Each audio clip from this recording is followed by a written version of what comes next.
você como... Você já foi secretário de Cultura, né? Pois já é. Trabalhou nessa... Você como representante da cultura, vamos falar um pouco dessa outra parte aí, né? O que você acha agora desse novo momento da cultura brasileira, vamos dizer assim, né? Acha que tem coisa para colocar, integrar? Sim, você fala em termos de estética ou você fala em termos de gestão mesmo? Não, De gestão. políticas Vamos falar de gestão, públicas, tal. Tá. né? Vamos sair um Olha, pouco da parte artística e vamos sim. falar um pouco da parte de gestão, Tá.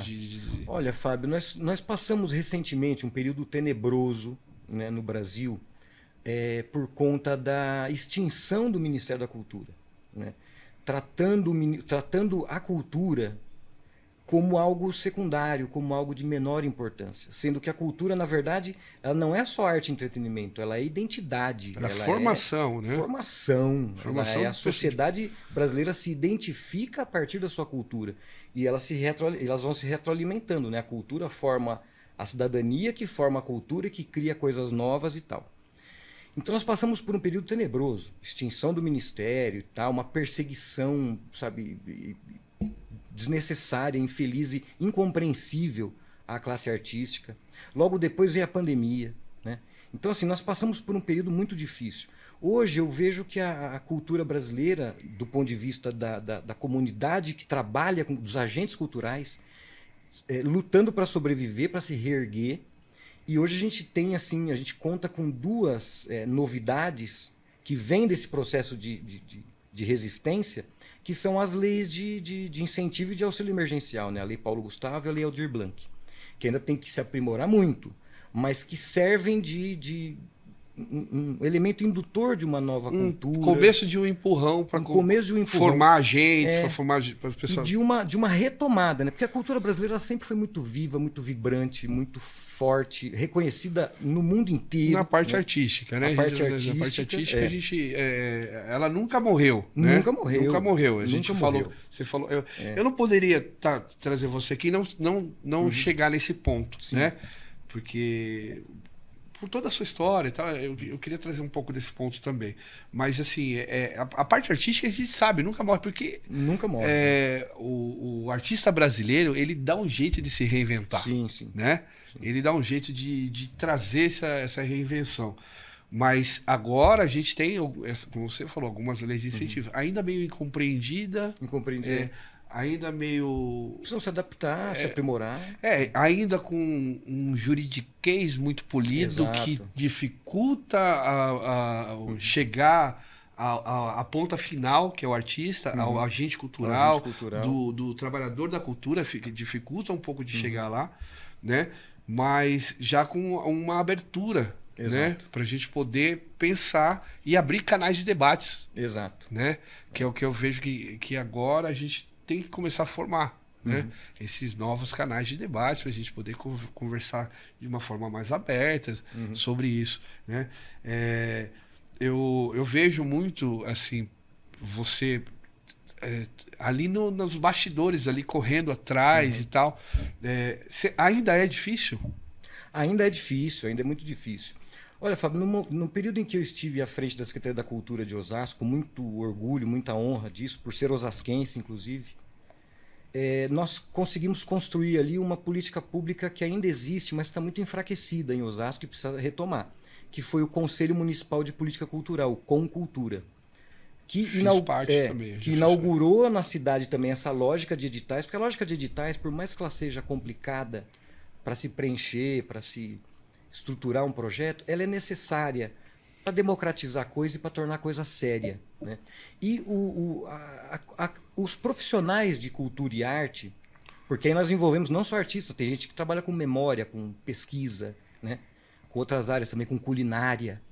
Essas pessoas, elas têm a dificuldade de fazer porque são talentos muito específicos, né? Você subir no palco e resolver um som é uma coisa.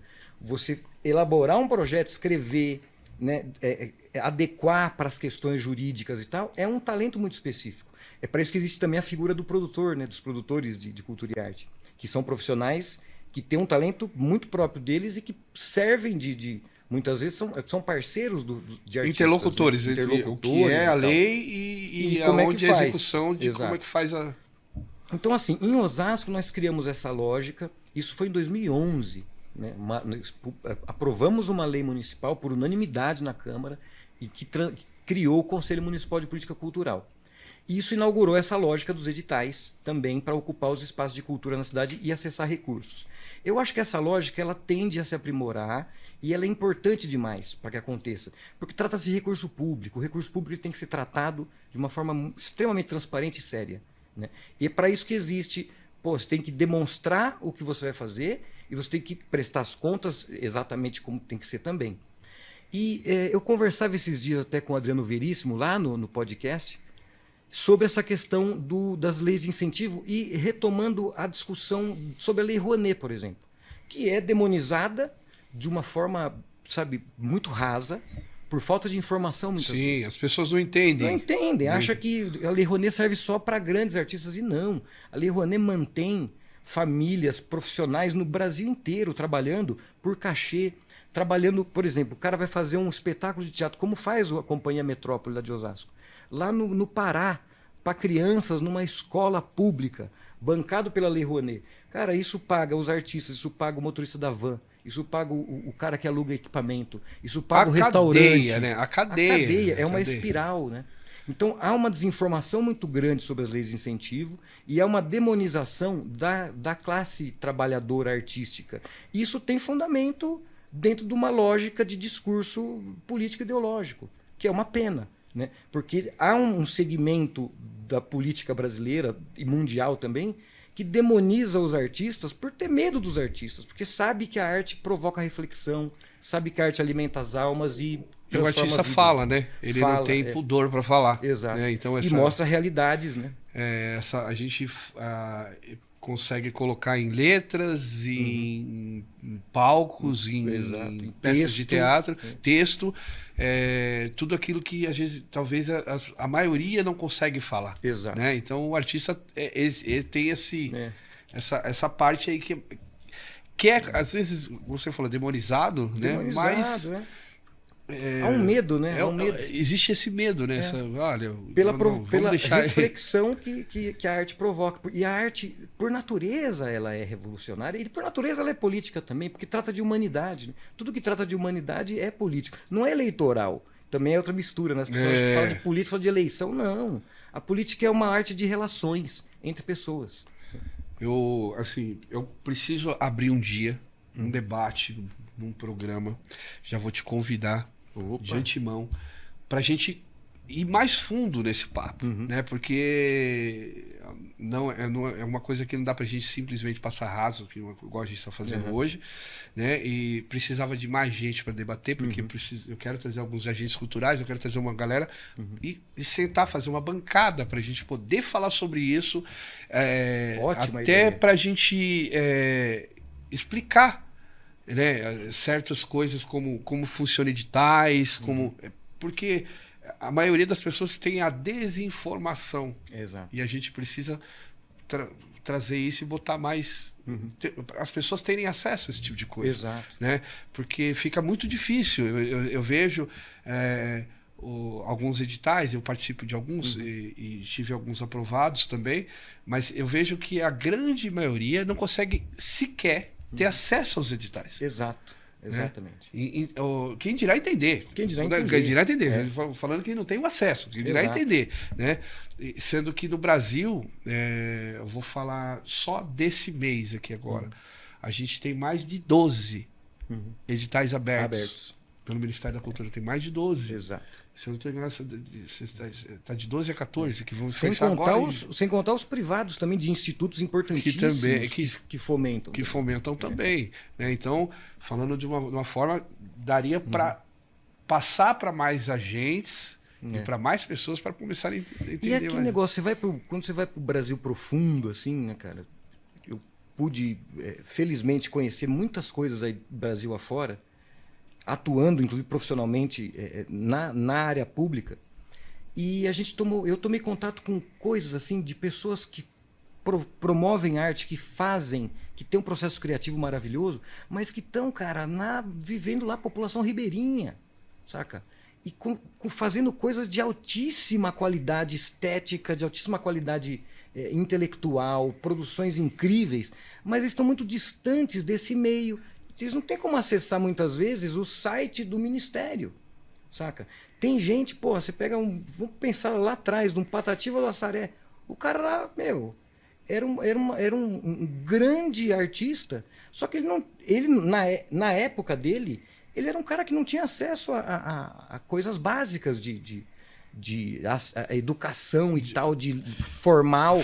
E ele era um grande artista, fazia coisas gigantescas, sem ter esse acesso, sem ter acesso a umas bibliotecas, entendeu? Imagina se tivesse. Imagina se tivesse, entendeu? Onde talvez, chegaria? Onde chegaria? Então, o que fazer, por exemplo? Como que uma pessoa que vive no Brasil profundo, que faz um trabalho maravilhoso, vai acessar um edital, vai procurar um produtor? Não, é preciso criar mecanismos para que essas pessoas também sejam atendidas e tenham o seu trabalho artístico e cultural promovido e recebam de forma justa por esse trabalho. Porque isso é importante para o país, né, para a sociedade brasileira.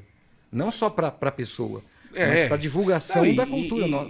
Ajuda a base, né? A gente está falando de ajudar uma rede, uma cadeia. Uma cadeia de produção. De produção, né? Porque não é só o artista. Quando a gente fala do artista, o artista tem que comprar roupa, ele tem que comer, ele tem que sobreviver. Ele tem que se hospedar no hotel, ele precisa de... Né? Precisa de transporte, ele precisa de tudo. Então, assim, ajudar uma rede, uma cadeia. Uma rede. Né? E aí dá até para trazer para esse debate a questão seguinte, não é uma lógica, do ponto de vista ideológico, de A ou B. É uma lógica, de fato, capitalista. Porque é circulação de recursos. Sim, né? sim. É circulação de recursos. Então não precisa demonizar isso porque está fazendo o recurso circular, promovendo economia, desenvolvimento econômico. Não, e chegar onde tem que chegar. De verdade, a palavra é essa. Chegar onde tem que chegar. Chegar na ponta do artista. O artista tem que estar usando isso. Exato. Né? A gente fala muito das camadas e tal. Porque o artista lá conseguiu. Cara, eu sempre uso uma coisa assim... só porque é imoral não quer dizer que é ilegal. Exato. Né? Pode ser que as pessoas misturem esse tipo de coisa. Não é porque é imoral que não quer dizer que é legal. Eles estão usando a legalidade a favor deles. Exatamente. E está tudo certo. Né? A gente não pode simplesmente colocar essa galera... Exato. No forno por causa disso. A gente tem que entender que eles estão usando a legalidade. Estão usando dentro da legalidade. Estão dentro da legalidade. E não tem nada de errado nisso. As empresas também têm um papel social a cumprir e elas investem nisso por meio da Lei Rouanet. A Lei Rouanet, na verdade, ela a pessoa tem o projeto aprovado e ela ganha uma carta para ela captar o recurso junto à iniciativa privada. E aí há uma inversão. A empresa precisa pagar o imposto, ela investe no projeto. Investe no projeto. E isso é um papel social que ela cumpre. Você vai lá, o trabalho desses grupos que a gente estava citando, eles fazem um trabalho social numa escola pública de baixíssima renda, levando arte, cultura e reflexão. Num lugar que ninguém iria. Ninguém iria. Um lugar que ninguém iria. Isso é louco que a gente falar, porque é um lugar que talvez nunca teriam acesso, de ver uma peça de teatro, ou conhecer um músico, ou saber como é que são os instrumentos musicais. Ver uma mesa de som, equipamento, sabe? E eu tô falando até dos básicos, de instrumentos musicais, que são até um pouquinho mais legais. Não tem isso provoca nas crianças que assistem essas coisas o desejo de participar disso também, de virar artista, de virar produtor, de virar técnico, sabe? Essas coisas todas são importantes também. Pois, né? Motiva muito mais, não é só a arte por si, é toda uma cadeia, é um processo espiral, né? Ele vai crescendo, crescendo e atinge todo mundo. Cara, esse papo vai longe, se a gente for ficar aqui, vai longe, a gente tem muito para falar, né? Mas a gente não tem tanto tempo assim.